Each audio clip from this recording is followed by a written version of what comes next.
Friends, అందరికీ good evening. ఈరోజు డిన్నర్లోకి వచ్చేసి పప్పు ఆనపకాయ వండుతున్నానండి. పప్పు కడిగేసి కుక్కర్లో వేసుకున్నాను. అలాగే ఆనపకాయలు, పచ్చిమిర్చి, ఉల్లిపాయలు, టమాటాలు, అలాగే కారం వేసుకున్నాను. వేసుకొని అలాగే వాటర్ కూడా వేసుకున్నాను.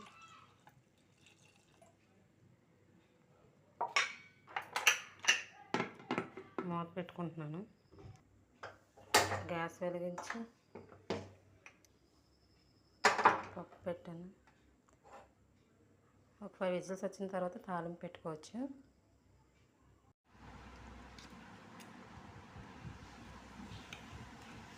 పప్పు రుద్దుకొని ఉప్పు వేసుకొని పప్పు తాలింపు పెట్టుకున్నానండి. తాలింపులోకి ఎండుమిర్చి, పోపులు, జీలకర్ర, అలానే వెల్లుల్లిపాయ, కరివేపాకు వేసుకొని పోపు పెడతాను. అంతేనండి, ఎంత టేస్టీమైన పప్పు ఆనపకాయ ready. Please watching my video, subscribe.